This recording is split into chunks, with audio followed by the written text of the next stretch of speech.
고린도전서 3장 23절, 신약 266쪽입니다. 우리 한 절이니까 다 같이 봉독하도록 하겠습니다. 너희는 그리스도의 것이요 그리스도는 하나님의 것이니라. 아멘. 지금의 미국을 미국되게 한 사람 중에 한 사람이 조나단 에드워즈 목사님입니다. 그 목사님은 1720년에 예일대학을 졸업하고 신학 공부를 하다가 이 거듭남을 체험하게 됩니다. 하나님의 은혜를 생각하면서 나는 그리스도인으로서 이 땅을 이제는 어떻게 살 것인가, 그러면서 자기가 인생 목표, 생활의 지침서 이것을 만들었는데 70가지를 만들어서 그것을 자신의 인생에 적용하면서 살아갑니다. 그러면서 놀라운 일들을 만들어내는데 그 첫 번째가 무엇이냐? 나는 전생애 동안 하나님의 영광과 나 자신의 행복과 유익과 기쁨에 최상의 도움이 되는 것이면 무엇이든지 한다. 지금 당장이든지 아니면 지금부터 수많은 세월이 지나가든지 간에 시간은 전혀 고려하지 말자. 내가 해야 할 의무와 인류 전체의 행복과 유익에 최상의 도움이 되는 것이면 무엇이든지 하자. 내가 부딪히게 될 어려움이 무엇이든지 간에 또한 그 어려움이 아무리 많고 크다 할지라도 그렇게 하자. 이게 회심하고 그가 하나님을 만나고 그가 이 땅 위에서 자신의 소명을 발견하고 했던 말입니다. 그 첫 번째 대목을 읽으면서 야, 정말 어떻게 이렇게 담대한 말을 할 수 있을까? 어떻게 거침이 없을까? 이런 생각이 들었습니다. 이것은 바로 이 거듭난 자의 담대함이라고 할 수 있을 것입니다. 두 번째로, 전에서 언급한 사항을 잘 지키기 위해 도움을 주는 어떤 새로운 수단이나 방법을 찾기 위해 계속적으로 노력하자. 하나님의 영광과 하나님 주신 그 기쁨, 그 행복을 위해서 내가 무슨 수를 쓰더라도 살아가는데, 근데 이게 방법이 필요하잖아요. 그 지혜가 필요하잖아요. 그러면 날마다 그 새로운 지혜, 방법을 찾아가자는 거예요. 아, 이 사람 앞에는 포기는 없구나, 이런 생각이 들었어요. 이 방법 해서 안 되면 어떻게 해요? 저 방법을 찾는 거예요. 저 방법 안 되면요, 또 다른 방법 찾는 거예요. 수많은 방법은 많으니까요. 될 때까지 찾겠다는 소리. 두드리는 거예요. 끝까지 두드리는 거예요. 신앙은 진리는 그 문이 열릴 때까지 두드리는 사람의 것이라는 거예요. 그걸 에드워즈는 알았던 거예요. 그래, 하겠다고 다짐해버리는 거예요. 세 번째, 혹시라도 내가 넘어져 점점 무감각해져서 이 결심문 중에 어떤 내용을 지키지 못하게 된다면 다시 제 정신이 돌아왔을 때 내가 기억할 수 있는 모든 것들을 회개하자. 자신이 인간으로서 언제나 죄를 지을 수 있는 존재라는 것을 안 거예요. 내가 거듭난다 할지라도. 그러나 다시 서겠다고 다짐하는 거예요. 죄악의 중심에서 쓰러지지 않겠다는 다짐이에요. 쓰러지더라도 다시 일어서겠다는 스스로에 대한 다짐이에요. 기독교 정신은 죄 안 짓는 것이 목적이 아니에요. 죄 지으라는 소리도 아니지만은 죄 안 짓는 것을 목적이 아니라는 거예요. 다시 일어서서 주님의 영광을 위해서 가는 게 목적이라는 거예요. 네 번째, 하나님의 영광에 도움되는 것이 아니면 영혼에 관계된 것이든지 육체에 관계된 것이든지 또는 적든지 많든지 간에 어떤 것이라도 절대로 하지 말자. 만일 내가 그런 일을 피할 수 있다면 피하자. 하나님의 영광을 위해서라고 하면서 영적인 것도 하나님의 영광에 도움이 안 되면요, 그 영적인 것도 피하겠다는 거예요. 우리는 영적인 건 다 좋은 거고 이렇게 생각하잖아요. 아니라 그게 하나님의 영광이 안 된다면 그 영적인 것조차도 과감하게 배워내야겠다는 거예요. 다섯 번째, 한순간의 시간도 절대로 낭비하지 말고 그 시간을 가능한 한 최대로 유익하게 사용하자. 하나님이 주신 이 땅의 삶은 너무 소중하다는 거예요. 1분 1초도 놓칠 수 없다는 거예요. 이런 주옥 같은 지친서가 70가지인데 그 앞에 5가지만 읽어봐도 그의 삶의 방향이 보이잖아요. 그 70가지를 자신의 삶에 적용해버리니까요. 미국이 뒤집어져 버립니다. 결국은 우리가 하나님의 말씀 앞에 그 정신 앞에 내 자신을 얼마나 드릴 수 있느냐, 그것이 문제더라는 거예요. 이것이 바로 부활신앙이에요. 사도 바울은 부활이 무엇입니까? 라고 하는 말에 고린도 교회의 이야기를 들어서 설명하는 거예요. 고린도 교회의 모든 그 문제의 중심에서 어떻게 하면 부활할 수 있는가? 이 문제의 중심에서 어떻게 부활할 수 있는가? 하나님의 말씀에 항복하지 않으면 절대로 부활은 없다는 거예요. 이걸 사도 바울은 이렇게 설명합니다. 우리는 지난 2달 동안 우리는 부활에 대해서 지금 계속 설명해 가고 있어요. 오늘은 거의 마지막 결론 부분이에요. 뭐 다 결론이죠, 사실. 다 결론인데 이걸 총체적으로 말해서 결론을 삼고 싶습니다. 그 결론의 말씀이 오늘의 말씀이에요. 오늘의 말씀 다시 한번 읽어보겠습니다. 너희는 그리스도의 것이요 그리스도는 하나님의 것이니라. 이게 결론이라는 거예요. 너무나 단순한 말씀입니다. 이 말씀을 모르는 사람이 있어요? 우리는 이 말씀을 모르는 사람은 아무도 없어요. 다 알아요. 그러나 이 말씀의 그 깊이를 아는 것은 또 다른 문제예요. 마태와 누가는 이것을 족보로 표현했어요. 마태는 아브라함에서부터 시작해서 예수 그리스도까지를 믿음의 족보를 이야기하면서 이 족보 이야기를 하는 거예요. 누가는 예수님으로부터 시작해서 아담을 거쳐서 하나님께 올라가는 그 족보를 이야기해요. 사도 바울은 지금 족보 이야기하고 있는 거예요. 마지막으로 족보 이야기.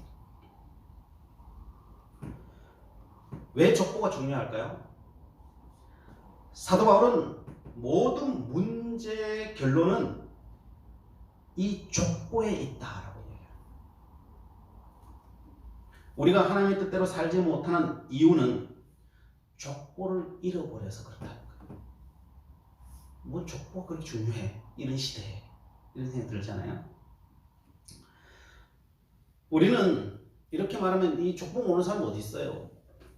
마태도 있고 누가도 있고 사도 바울도 있고 창세기도 있고 뭐 족보 있고 우리는 나는 하나님의 것이라는 거 누구 모르는 사람 어디 있어요? 중요한 것은 지식에 머무르면 아무런 힘이 없어요. 지식에서 알므로 가야 돼요. 말씀이 내 안에서 부활해야 돼요. 말씀으로 내가 하나님과 하나가 되어야 돼요. 그래서 하나가 된다는 것은 실체가 된다는 거예요.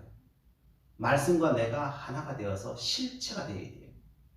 실체가 된다는 것은 삶으로 나와야 된다는 거예요. 보여져야 된다는 거예요. 족보를 안다는 것은 그렇게 돼야 된다는 거예요. 근데 왜 그러면 족보의 힘이냐? 사도 바울은 말합니다. 왜 너희들이 바울이나 아볼로나 게바나 파로 판단하고 구분 짓고 사는지 너희들은 아니? 라고 얘기하는 거예요. 생명은 좋고 사망은 싫다라고 너희들은 왜 그렇게 판단하고 사는지 아니? 지금은 행복이 없고 나중에는 행복이 올 거야. 그렇게만 생각하고 사는지 아니? 라고 묻는 거예요. 그게 다 너의 참 근원에 대해서 이해가 없어서 그렇다는 거예요. 족보가 너희 머릿속에서 부활하지 못해서 그렇다는 거예요. 아니, 아담으로부터 원죄가 들어와 우리가 아버지의 아들인 것을 잊어버렸다는 거예요. 뭘 잊어버렸다고요? 죄가 들어와가지고 내가 아버지의 아들이라는 것을 잊어버린 거예요. 탕자가 고생하는 이유는 아버지를 잊어버려서 그런 거예요. 다른 거 없어요. 탕자의 고생은요, 아버지를 잊어버린 거예요. 우리가 해야 하는 것은 나에게 아버지가 있다는 것을 기억하는 거예요. 그 족보를 보고 하나님이 내 아버지구나 라고 하는 걸 기억하는 거예요. 탕자가 고생하다가 뭘 하나 기억해요? 족보를 기억하는 거예요. 내 아버지가 있지. 내 아버지 집에는 종도 행복한데 내가 몹쓸 짓하고 이 죄 지었으니까 내가 아들이라고 말하기는 그렇지만은 내 종으로라도 가도 나는 행복할 텐데, 이걸 기억하는 거예요. 그 아버지를 기억하는 거예요. 그 족보를 찾는 거예요. 족보를 찾는 거예요.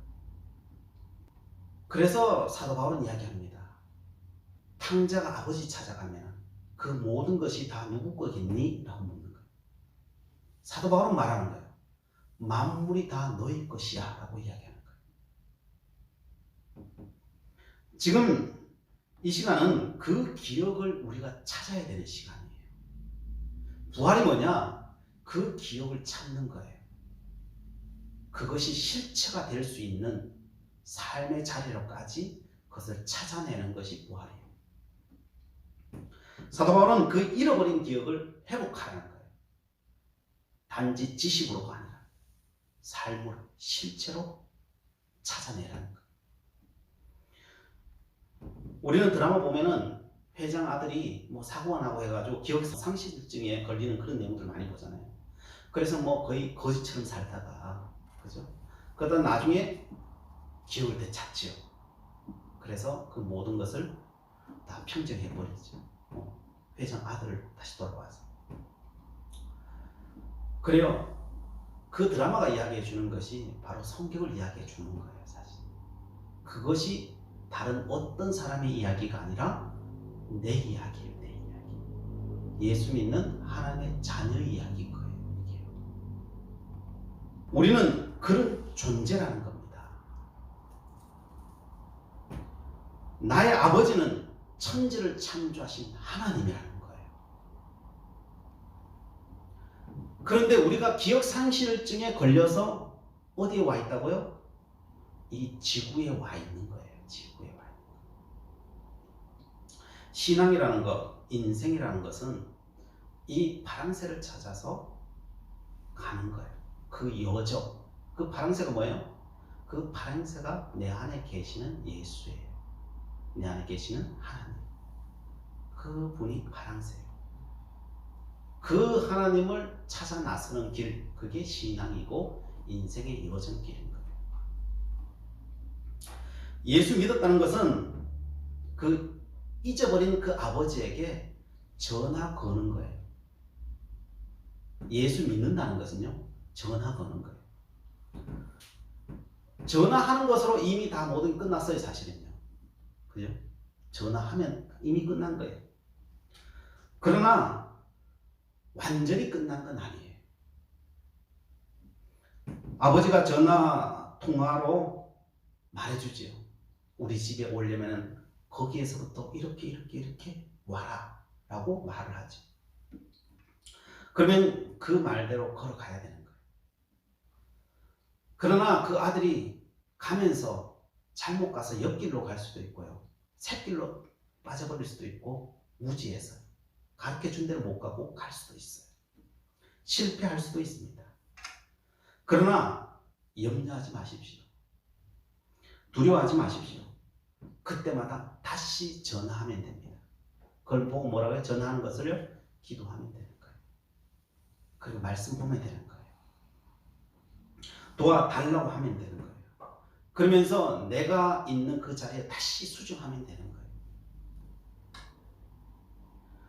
그 실패가 여러분의 구원의 인생을 바꿀 수 없어요. 절대로 바꿀 수 없어요.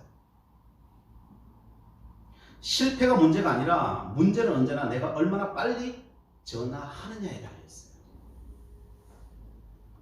그리고 아버지의 그 지식, 그 말씀을 따라서 의심하지 않고 그 길을 달려갈 수 있느냐, 누가 믿음이 세냐, 거기에 달려있어요.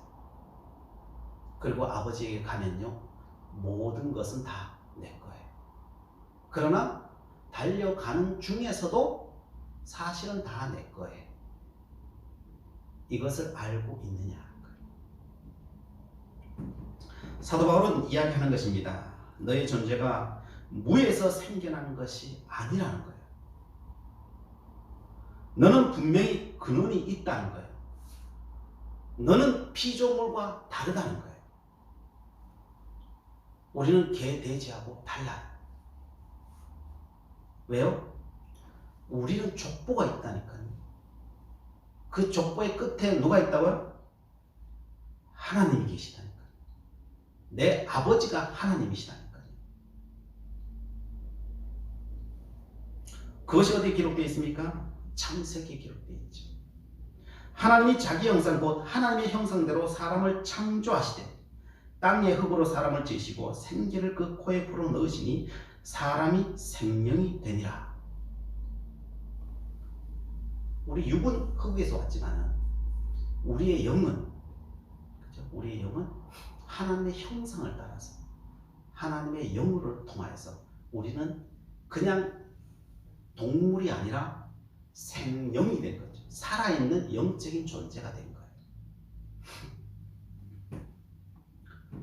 하나님의 영으로 사람을 만들어 생명이 되게 하셨다고 분명히 창세기는 말하고 있어요. 그래서 우리는 무에서 유가 된 사람들이 아니에요. 그죠? 우리에게는 분명한 아버지가 있어요. 분명한 아버지.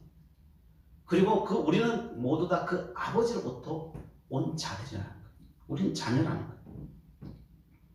그게 우리의 족보라는 거예요. 자, 그러면 인간이 어떻게 창조되었는지 더 구체적으로 오늘 사도 바울은 더 이야기하는 거예요. 사도 바울은 선포합니다. 오늘 본문에 너희는 그리스도의 것이요 그리스도는 하나님의 것이니라 라고 해요. 우리는 분명 하나님으로부터 온 것은 사실인데 한 단계 더 거쳤단다 이야기해 주는 거예요. 그 한 단계가 뭡니까? 그리스도를 거쳤다는 거예요. 그래서 너희는 그리스도의 것이요 라고 표현하는 겁니다. 우리는 그리스도를 통하여서 세상에 왔다는 거예요. 이게 무슨 의미인지 제가 비유해서 설명드릴게요. 포항제철을 한번 떠올려 보십시오. 포항제철에는 철이 들어가가지고 수많은 제품들이 나오잖아요. 거기서요. 그죠? 용광로에 철이 들어가가지고 다 녹습니다. 그 원재료 철이라고 하는 것은 다 그냥 똑같아요. 원재료는 다 하나님의 영이에요. 하나님의 영.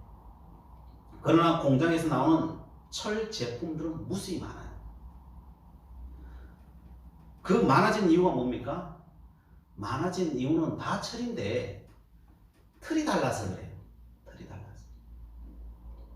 동그라미 틀을 통해서 나오면요, 원통형 긴 철근이 됩니다. H라고 하는 틀에서 나오면 뭐가 돼요? H빔이 돼서 기둥 세우는 거 있죠. 그죠? H빔이 되는 거예요.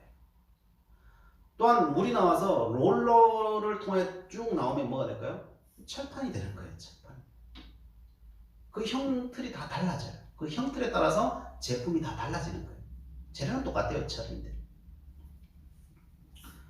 어떤 틀을 통해서 나오느냐에 따라서 그 철의 쓰임새가 다 달라지는 거예요.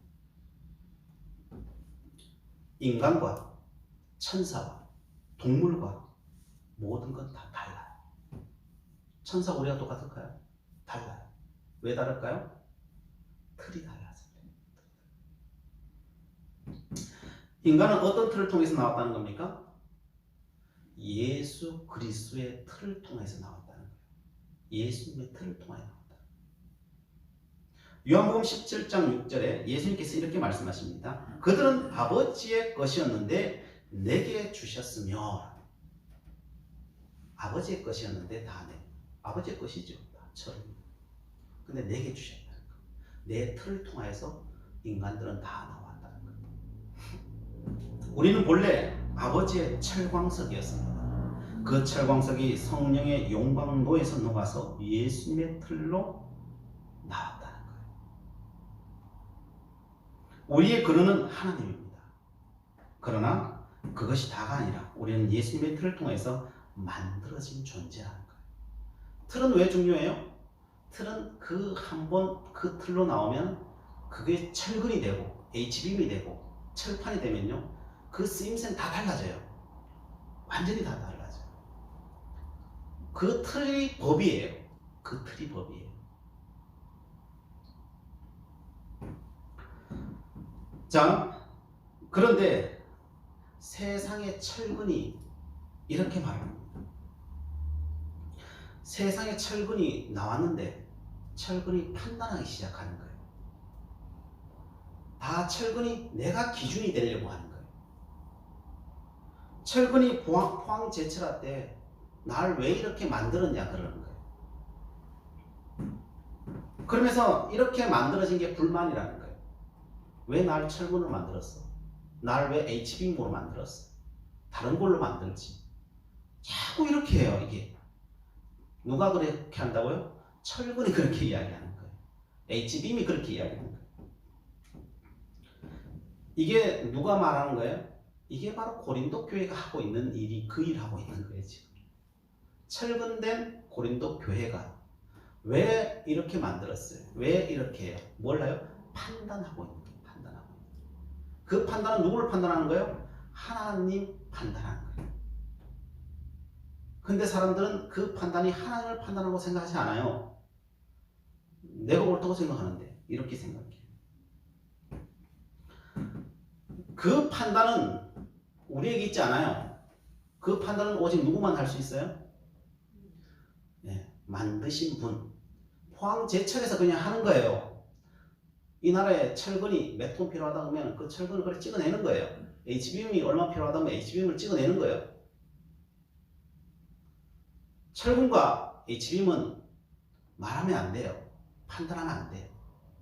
왜요? 그 틀에 따라서 만들어질 뿐이에요.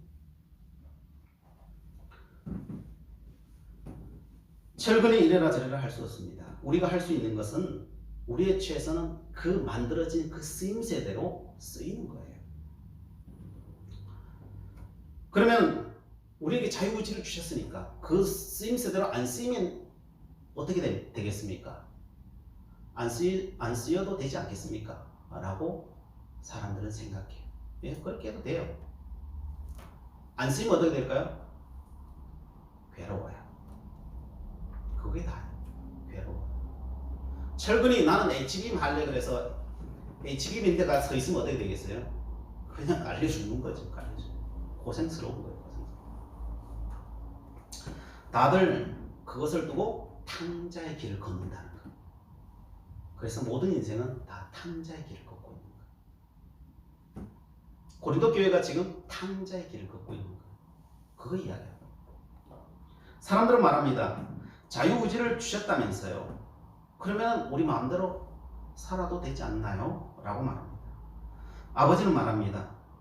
내가 그렇게 만들었으니까 그렇게 해도 되지. 그러면서 아버지는 그 아들에게 그 재산을 나눠주지. 나눠주지. 그러나 아버지는 나눠주면서도 가슴이 아파요. 왜? 그 탕자가 고생할 거 생각하네. 왜? 내가 그걸 다 만들었고 내가 만든 세상인데 이래가면 뻔하잖아요. 아버지는 알잖아요. 그러나 자유의지를 줬기 때문에 달라고 하면 줄 수는 밖에 없어요. 그러나 그 아버지는 가슴이 아프고 그 아들이 돌아오기를 기다릴 뿐이에요. 사람들은 말합니다. 왜 자꾸 예수님처럼 살려고 하나요? 자꾸 이야기해요. 나는 예수님처럼 살기 싫고요. 세상의 쾌락을 따라 살고 싶어요. 아버지는 이야기를 하죠. 그래 살아도 되긴 되는데 그렇게 가면은 괴로울걸. 왜 괴로워요? 우리는 예수님을 통해서 왔기 때문에 예수님처럼 살지 않으면요 우리는 복된 길로 갈 수 없어요. 행복한 길로 갈 수 없어요. 왜요? 그게 법이에요. 그냥 그게요. 왜? 그렇게 만들어졌기 때문에 그래요.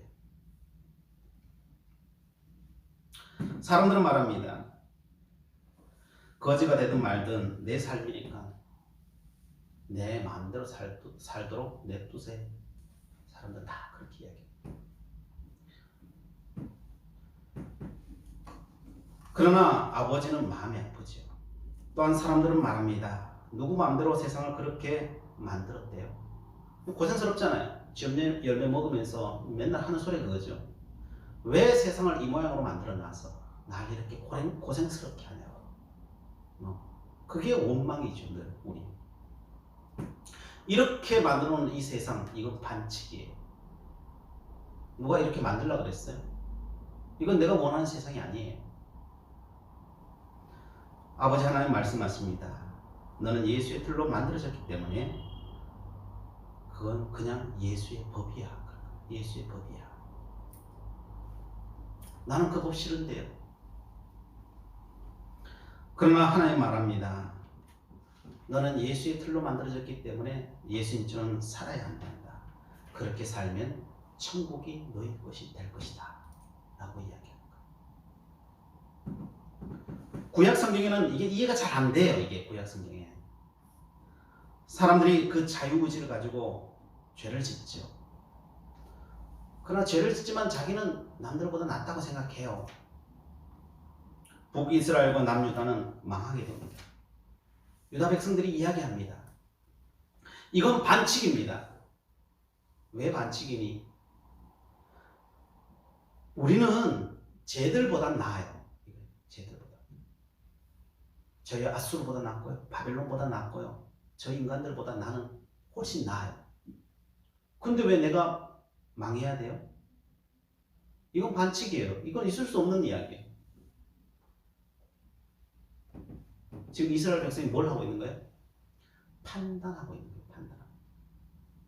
하나님 그러죠. 내가 너보고 판단하라 그랬니? 내가 언제 얘보다 나으면은 너는 괜찮은 사람이고 얘보다 못하면 넌 못한 놈이고 내가 언제 그렇게 이야기했니? 언제 비교해가지고 낫고 틀리고 그렇게 하라고 이야기했니? 나는 한 번도 너희들에게 이 땅의 어떤 것과 비교해서 너의 존재를 명령한 적이 없어. 나는 그렇게 만들지 않았어. 그렇게 이야기하지. 나는 언제나 예수의 틀과 예수의 법으로 세상을 심판한다. 바벨론보다 좀 나으면 심판 안 하고 바벨론보다 못하면 심판하고 그런 하나님이 아니라 예수의 법에 맞지 않는 나는 심판한다. 그게 나의 법이다. 너는 나의 자녀들이고 예수의 틀에 예수의 법에 의해서 만들어진 존재이기 때문에 너희들은 그렇게 살아야 된다고 이야기하죠. 그러나 언제나 판단하기를 좋아하는 인간들은 그걸 이해하지 못해요. 이스라엘 백성은 나는 쟤보다 나아요. 그러면서 하나님 앞에 대들죠. 하박국이 한 거죠. 이스라엘 백성들 거짓 선지자 전체가 대들어서 하나님 앞에 한 말이죠. 우리는 괜찮다. 우리는 괜찮다. 거기에 대해서 하나님께서 이사야 선지자를 통해서 이렇게 말합니다. 이사야서 29장 16절에 너희의 패역함이 심하도다. 토기장이를 어찌 진흙같이 여기겠느냐. 지음을 받은 물건이 어찌 자기를 지은 이에게 대하여 이르기를 그가 나를 짓지 아니하였다 하겠으며 빚음을 받은 물건이 자기를 빚은 이에게 대하여 이르기를 그가 총명이 없다 하겠느냐 라고 말합니다. 진흙이 토기장이에게 이래라 저래라 할 수 있는, 이래라 저래라 판단하는 것은 질그릇을 만드는, 도자기를 만드는 거지. 그거는 토기장의 몫이야. 너는 너의 쓰임바대로 쓰이면 돼. 너희가 쓰임받지 못하면 그냥 깨는 것이 내 뜻이야. 너는 너의 총명으로 판단하고 사는데 그 총명이 죄악인지 너희는 모르는구나. 그래서 너희의 패역이 심하다는 거야. 다른 게 아니에요. 그 판단하는 게 패역이에요. 사람들은 다 자기 판단대로 자신의 총명대로 살려고 합니다. 그것이 결국 패망의 지름길인데도 남과 비교하여 자기는 괜찮다라고 생각합니다. 바울파는 아볼로파와 게바파보다 낫다고 생각합니다. 아볼로는 바울파와 게바파보다 낫다고 자기 자신이 그렇게 판단하는 거예요. 정말 그렇게 나을 수도 있어요. 이스라엘 민족이 옆에 나라보다 못해요? 나아요. 정말 낫다니까요. 그게 중요한 게 아니에요. 나은 게 중요한 게 아니에요. 너는 하나님의 말씀의 그 기준, 예수 그리스도의 말씀의 그 기준에 맞냐는 거예요. 너가 정말 복받고 싶으냐? 그러면 나의 총명을 따르라는 거예요. 내가 법을 만들었고 그 법대로 살면 너는 천국의 주인공이 될 거라는 겁니다. 예수님의 말씀이 뭡니까? 고난이 오냐? 너 기뻐하냐? 기뻐하면 너는 내 법대로 사는 거야. 이야기하는 거예요. 마음이 가난하게 사냐? 그러면 너는 복 받을 거야. 그 이야기하는 거예요. 근데 사람들은 가난을 좋아해요. 내 판단에, 내 세상적인 판단에 다 싫어해. 내가 판단하지. 고난을 어떻게 해요? 내가 판단하지. 내가 다 판단하지. 그럼 뭐가 와요? 더 큰 고난이 와요. 왜요? 내가 판단하고 있는 그 판단이 더 큰 죄고요. 하나님 앞에. 더 큰 죄라니까요. 그게 더 심판이 빨리 온다니까요. 사도 바울은 또한 말합니다. 우리는 죽어 천국 가면은 너와 나라는 개념이 있다고 생각하니? 라고 이야기해요. 너가 나임을 너희들은 정말 모르는구나 라고 이야기하는 거예요. 다른 말로 오늘 본문으로 따지면 너는 정말 족보를 모르구나 라고 이야기하는 거예요. 우리는 다 어디서 나왔어요?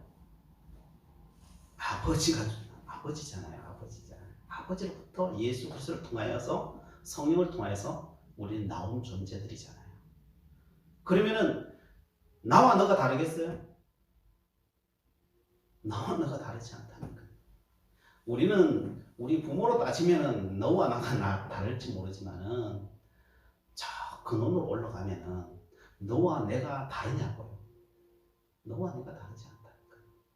너가 내고 내가 너라니까. 근데 우리는 뭘 생각해요? 다르다고 판단하는 거다. 거기에서부터 모든 것이 온다는 거예요. 모든 것이 온다는 거예요. 예수님은 말씀하시죠. 예수님은 머리고 우리는 지체라는 거죠. 너는 나의 눈이고 너는 나의 입이고 너는 나의 손이라는 거예요. 손이 다르고 입이 달라요? 눈이 달라요? 다르다고 생각하면요 우리는 좀 이상한 사람이 되겠죠. 같다고 생각하면요 우리는 사람이 되겠죠. 우리가 사람이 되지 못하는 이유는 다르다고 생각합니다. 모든 지체는 장점도 있고 단점이 있어요. 그렇죠? 모든 지체는요. 눈은 혼자서는 어딜 가지를 못해요. 눈은 다리가 있어야 어디든지 갈 수가 있어요. 다리 없이는 못 가요. 손은 눈과 혀가 없으면 요리를 못해요. 뭘 하려면요 철저히 도움받지 않으면 못해요. 자, 우리는 자유의지라는 게 있어요. 장점을 볼 수도 있고 단점을 볼 수도 있는 자유의지라는 걸 갖고 있어요. 자, 그런데 사람들은 다 뭘 봐요? 장점을 봐요. 그래서 자기한테 묶여버려요. 근데 하나님은 뭘 보라는 거예요? 단점을 보라는 거예요. 단점을 보라는 거예요. 천국은 어떻게 이루어지느냐? 단점을 내가 짊어질 때 천국이 이루어진다는 거예요. 하나님께서 우리 온 사람들을 완벽하게 만들지 않으셨어요. 아는 이유는요. 우리 모두가 하나라는 것을 알고 서로가 단점을 보완해 줄 때 완전한 내가 된다는 것을 알게 하시기 위해서요. 우리를 만드실 때 완벽하게 만들지 않았어요. 장점도 있지만 단점도 있게 만들어놨어요. 그래서 서로가 서로를 짐을 짊어줄 때 온전한 내가 되도록 만들었어요. 조금도 부족하지 않도록 만드셨어요. 근데 사람들은 다 뭘 봐요? 장점만 보는 거야. 나는 눈인데, 나는 중요한데, 나는 그러면 장기인데 내 없으면 영양소가 들어갈 줄 알아? 이러고 앉는 거지. 나는 다리인데 내 다리 없으면 너가 세상 어떻게 돌아가냐? 잘못 뭐 할 거야? 이러고 앉는 거야. 그래서 세상이 어려워지는 것은 다들 장점만 보기 때문에 그래요. 하나님께서는 우리에게 말하는 것은 단점을 보라는 거예요. 장점을 하지 말라는 게 아니에요. 장점은 하지 말라 그래도 다 해요. 또 하세요. 상관없어요. 하나님께서는 모든 사람들을 완벽하게 만들지 않은 것은 그 단점을 통해서 완전한 하나님의 나라를 이루시는 것을 여러분 분명히 기억하셔야 돼요. 에드워즈 목사님은 너의 장점을 극대화하라 그래요. 그건 뭐냐면 장점을 개발하지 말라는 소리가 아니에요. 장점을 극대화시켜라. 그래서 그 극대화시킨 것 가지고 단점을 보완해서 완전하게 만들라는 거예요. 그게 우리의 사명이라는 거예요. 그게. 진리는 단점을 통하여 완성된다는 것을 알라는 거예요.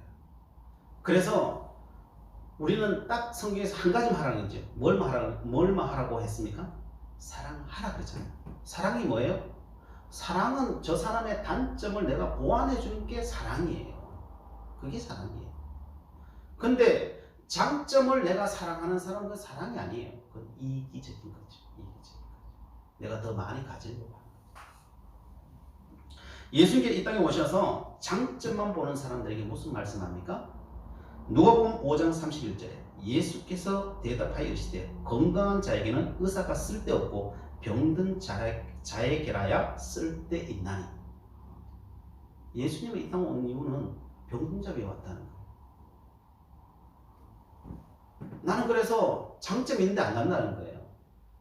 왜요? 내 목표는 단점이 있는데 가서 온전케 만드는 게 내 목표라는 거예요. 그게 하나님의 나라라는 거예요. 그래서 요한복음 12장 25절 26절 이렇게 말합니다. 자기의 생명을 사랑하는 자는 잃어버릴 것이요 이 세상에서 자기의 생명을 미워하는 자는 영생하도록 보존하리라. 사람이 나를 섬기려면 나를 따르라. 나 있는 곳에 나를 섬기는 자도 거기 있으리니 사람이 나를 섬기면 내 아버지께서 그를 귀히 여기시리라. 그래서 단점 속에 연약함 속에 진리가 있다는 거예요. 그 속에 아버지가 있고요. 그 속에 예수 그리스도가 있다는 거예요. 그게 예수 그리스도의 법이라는 거예요. 하나님이 그냥 그렇게 만들어 놨다는 거예요. 여러분. 이게 그렇게 세팅되어 있는 거예요. 의심할 필요도 없는 거예요. 단점 속에 연약함 속에 행복이 있다는 거예요. 장점 속에 행복이 없다는 게 아니에요. 장점 속에 행복이 있어요. 그 장점을 가지고 행복을 누리십시오. 장점을 행복으로 누리지 말라는 소리가 아니라니까요. 그걸 극대화시켜서 행복을 누리십시오. 그러나 단점과 연약함 속에 있는 행복도 누려라는 거예요. 단점과 장점 모두의 행복을 누리는 사람, 그 사람이 이미 이 땅에서부터 천국을 이루는 사람이라는 거예요. 그게 왕처럼 주인처럼 살라는 거예요. 살지 말라는 소리가 아니에요. 살아라. 그러니까 우리 그것까지 제사장이라 그러는 거잖아요. 왕과 주인이 돼서 거지처럼 이 땅에 그걸 모르고 만물이 다 너희 것이고 너희 아버지는 하나님이고 다 줬는데, 그죠? 다 줬는데, 그런데 탕자처럼 헤매고 다니는 사람이 있으면은 그 사람을 너가 먼저 알면은 부유하면은 도와줘라. 그 도와주면은 천국이 너 거야. 그런 거야. 왜? 저 사람이 다른 사람이냐고요. 저 사람이 나인데 하나님의 자녀 똑같은 나라라고 하는 사실을 천국 가면은 너와 내가 다르지 않다는 것을 안다는 거죠. 지금은 잊어버려서, 그죠? 죄악 때문에 잊어버려서 모르고 있을 뿐이라는 거예요. 그래서 몰라도 해버리면 그게 실체가 되는 거예요. 그 사람에게 천국이 이루어지는 거예요. 그래서 장점도 단점 속에서도 하나님의 나라를, 그 행복을 누릴 수 있는 사람이 되는 거예요. 그래서 사도 바울이 말하는 겁니다. 생명 속에도 영광이 있고 사망 속에도 영광이 있다는 거예요. 나중에도 행복이 있고 고난스러운 지금 속에도 행복이 있다는 거예요. 그러면 이걸 어떻게 실천할 수 있을까요? 저 사람의 단정과 연약함에도 불구하고 오늘 또 물 한 그릇, 따뜻한 말 한마디, 거기서부터 시작하라는 거. 너와 내가 다르지 않다는 거. 너가 할 수 있는 물 한 그릇이라면 물 한 그릇 해라. 너가 할 수 있는 게 따뜻한 말 한마디라면 따뜻한 말 한마디라도 해라. 그거는 할 수 있지 않니? 거기서부터 시작하면은 하나님의 나라는 우리 안에 이루어질 것입니다. 기도하시겠습니다. 사랑의 하나님, 오늘 그 부활의 대단의 악을 드립니다. 우리가 그 부활의 삶을 어떻게 살아야 되는지, 우리가 어떤 존재인지 분명히 알면 살 수 있다고 말씀해 줍니다. 우리는 아버지의 진정한 아들임을 저희들 잊어버리지 않게 하여 주시옵소서.